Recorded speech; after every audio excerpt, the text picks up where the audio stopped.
এখন আমি দাঁড়িয়ে আছি নিউ টাউনে, আর এখান থেকে আমি যাব করুণাময়ী। সেখান থেকে আমি ধরবো মেট্রো, আর মেট্রো করে যাব শিয়ালদা স্টেশন। শিয়ালদা স্টেশন থেকে লোকাল ট্রেনে আমি যাব ক্যানিংয়ের উদ্দেশ্যে। আজকের আমরা যাচ্ছি কুমিরমারিতে। গত বছর গিয়েছিলাম কুমিরমারিতে পরিবেশ মেলায়, তো এবছরও আমাদেরকে অনুমেশদা ইনভাইট করেছে, তো সেই কারণে অফিসটাকে একটু তাড়াতাড়ি বেরোলাম। কথা বলতে বলতে আমি চলে এসেছি নিউ টাউন বাস স্ট্যান্ডে। আর নিউ টাউন বাস স্ট্যান্ডে এসে দেখি এখানকার যে ডিজিটাল ডিসপ্লে ইউনিটটি আছে সেখানে দেখাচ্ছে DN47 আসতে আরও 5 মিনিট লাগবে, যে বাসটা আমাকে সরাসরি পৌঁছে দেবে করুণাময়ী মেট্রো স্টেশন। নির্ধারিত সময়ে আমাদের বাস এসে পৌঁছালো আমাদের বাস স্টপে, আর আমিও উঠে পড়লাম বাসের ভেতর।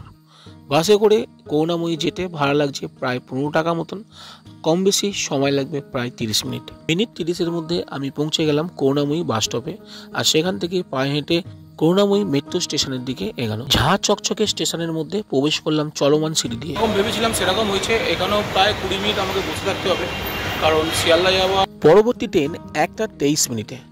এখন বাজে প্রায় 1টা 5। যাই হোক, বসে থাকা ছাড়া আর কোনো উপায় নেই। এখানে এসে দেখলাম এক অভিনব টিকিট। এই টিকিটটা মেট্রো রেলের আমি প্রথম দেখলাম। এর আগে যতবার মেট্রো রেল সফর করেছি সেখানে প্লাস্টিকের একটা কয়েন ছিল, কিন্তু এবারই প্রথম দেখলাম এই কাগজের QR কোড। এরই মধ্যে আমাদের মেট্রো রেল এসে পৌঁছেছে করুণাময়ী স্টেশনে, আর এখান থেকে আমি ট্রেনে উঠবো আর পৌঁছে যাব শিয়ালদা স্টেশনে। আমাদের এই করুণাময়ী থেকে শিয়ালদা স্টেশন যাওয়ার পর্যন্ত আমাদের ট্রেনের ভাড়া নিয়েছে মাত্র 20 টাকা। সময় লাগবে কমপক্ষে 20 মিনিট। 1টা 40-এ পৌঁছে গেছে শিয়ালদা স্টেশন, আর এখান থেকে আমাকে যেতে হবে শিয়ালদা সাউথ, যেখান থেকে ট্রেন যাবে ক্যানিংয়ের উদ্দেশ্যে। শিয়ালদায় মেট্রো স্টেশনটা এত গভীর ও এত বড়, আমার মাঝে মাঝে মাথা গোলমাল হয়ে যাচ্ছিল যে কোন দিক থেকে গেলে আমি সহজে পৌঁছে যাব শিয়ালদার সাউথে।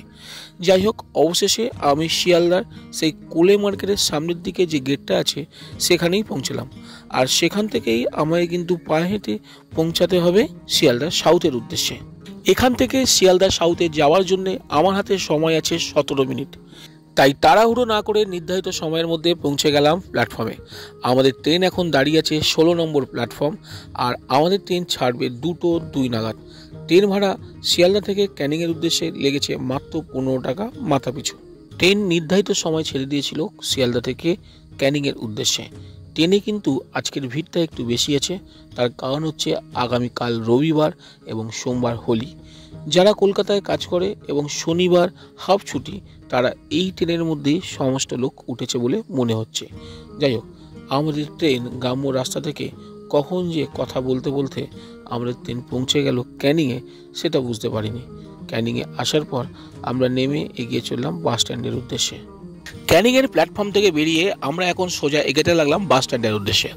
বাস স্ট্যান্ড এখান থেকে খানিকটা দূর, হেঁটে যেতে লাগবে প্রায় মিনিট 5। আর সেখানে গিয়েই আমরা পেয়ে গেলাম আমাদের হচ্ছে অটো, যে অটোটা আমাদের এখান থেকে নিয়ে যাবে ধামাখালি। ধামাখালি থেকে এখানে যেতে প্রায় মিনিট 40 লাগবে এবং ভাড়া লাগবে মাথাপিছু 50 টাকা। ক্যানিংয়ের বাস স্টপ থেকে আমরা যখন এগাতে শুরু করলাম, প্রথমেই আমরা দেখতে পেলাম মাতলা নদী। এই নদীটির ওপর যে ব্রিজটি আছে এটাকে ক্যানিং ব্রিজ নামে আমরা পরিচিত। এরপরে আমরা সোজা চলে যাব ধামাখালির উদ্দেশ্যে। ঝাঁ চকচকে সুন্দর রাস্তা। এই রাস্তাটির আরেকটি নাম হচ্ছে বাসন্তী হাইওয়ে। বলতে বলতে আমরা বাসন্তী হাইওয়ে থেকে ডান দিকে সরবেরিয়া থেকে সোজা এগাতে লাগলাম ধামাখালি রোডের উদ্দেশ্যে। এই রাস্তাটির দুপাশে আছে বিশাল বড় বড় ফিশারি। আর বলতে গেলে কি, ধামাখালি যে জায়গাটায় আমরা যাচ্ছি, এই ধামাখালি জায়গার রাস্তার দুপাশে আছে কিন্তু দুটো নদীর মধ্যবর্তী স্থল ধামাখালি। ধামাখালি থেকে এসে আমরা প্রথমে অটো থেকে নামলাম। এবার আমরা এগিয়ে যাব ধামাখালির ফেরিঘাটের উদ্দেশ্যে। যেহেতু আমাদের জলপথে যেতে হবে প্রায় 2 থেকে 3 ঘন্টা, নৌকাতে খাওয়ার জন্য নিয়ে নিলাম গরম গরম আলুর চপ ও মুড়ি। দাঁড়িয়ে আছি ধামাখালির ঘাটে, আর এখান থেকে লঞ্চে করে আমরা যাব কুমিরমারি। কিছুক্ষণের মধ্যে আমাদের ভুটভুড়িটা ছেড়ে দেবে, তাই আমরা ধীরে ধীরে এগিয়ে চললাম ঘাটের উদ্দেশ্যে। এখন ভুটভুড়ির মধ্যে বসে পড়েছি, তো মোটামুটি ওপরে বসতে দিচ্ছিল না, তার কারণ হচ্ছে সামনে সন্দেশখালি আছে, যেখানে ওই বিতর্কিত বাঘ ছিল। এখন আমাদের নৌকা ছেড়ে দিয়েছে। মোটামুটি এখন যে নদীটার মধ্যে আছি সেই নদীটার নাম হচ্ছে কালিন্দী নদী, আর এখান থেকে আমরা সোজা যাব সন্দেশখালি। সন্দেশখালির পর থেকে আবার নদীটা এই ঘাটে আসবে, আর এই ঘাট থেকে তারপরে সোজা যাবে হচ্ছে কুমিরমারিতে। তো মোটামুটি 2-2.5 ঘন্টা লাগবে। তো আমরা এখন বসে আছি, খুব সুন্দর হাওয়া খেতে খেতে, সুন্দর ভিউ। ঠিক বিকাল 5টা নাগাদ আমাদের নৌকা ছেড়ে দিল কুমিরমারি উদ্দেশ্যে। এখন জোয়ার চলছে, তাই নদীর মধ্যে জল কানায় কানায় ভর্তি। আমাদের নৌকা ধীরে ধীরে এগাচ্ছে সামনের দিকে। ইতিমধ্যে আমরা নৌকার মধ্যে বসে দেখতে লাগলাম সূর্যাস্ত। সূর্য তখন পশ্চিম পারে একদম লাল হয়ে গেছে, আর জলের মধ্যে তার যে সুন্দর সোনালি রঙটা খুব সুন্দরভাবে দেখা যাচ্ছে।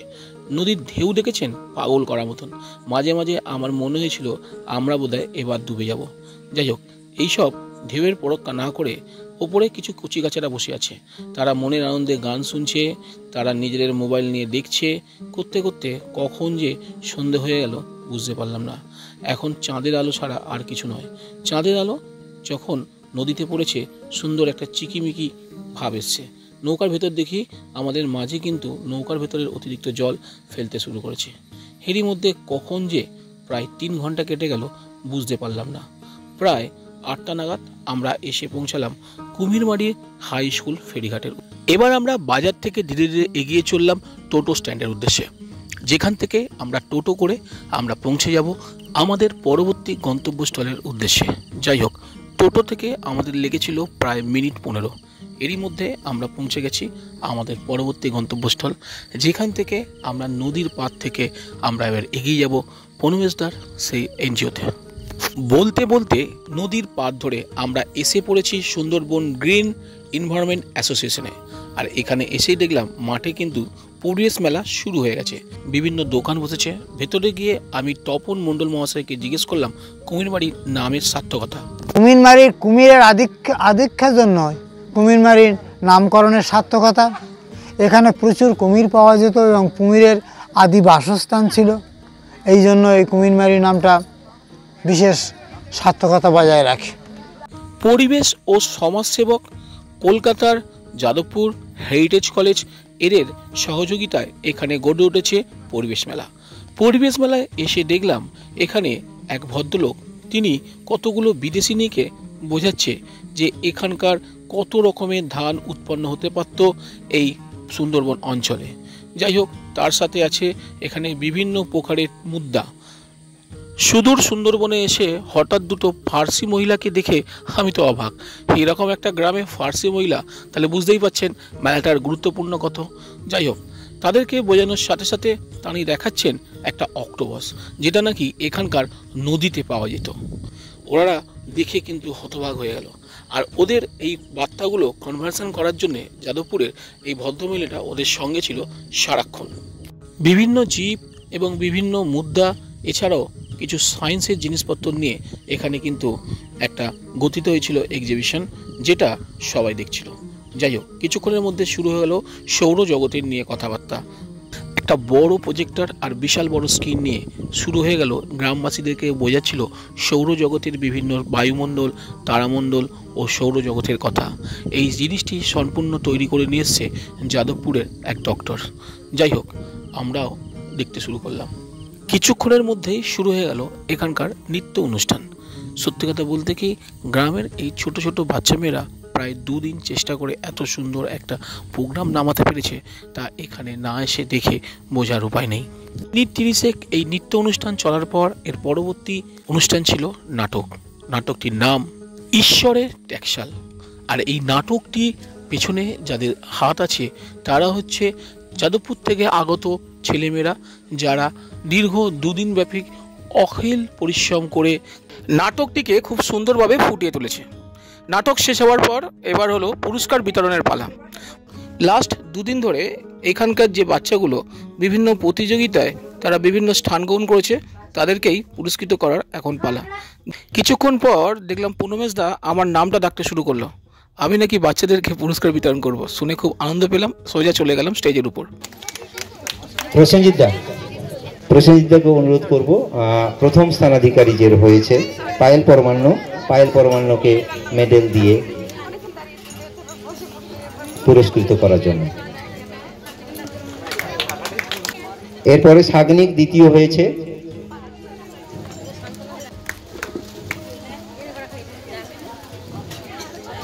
এর শেষ পুরস্কার বিতরণী, যেখানে মিঠুদি আমাদের প্রতিবারে আমাদের সঙ্গে খুব খাটাখাটনি করে এবছর একটা প্রতিযোগিতায় অংশগ্রহণ করেছিল, যার একটাই প্রাইজ ছিল এবং সেটাতে মিঠতি বিজয়িনী হয়েছে। এবং আমাদের সংগঠনের পক্ষ থেকে আমাদের সংগঠনের সম্পাদক মহাশয় মাননীয় প্রণবেশ মাইতি মহাশয় তার হাতে পুরস্কারটি তুলে দিচ্ছে। হাততালি সবাই।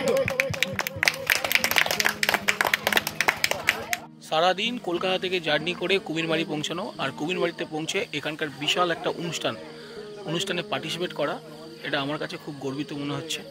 যাই হোক বন্ধুরা, ভিডিওটা আজকের মতন এখানে শেষ করি। নমস্কার, ভালো থাকবেন।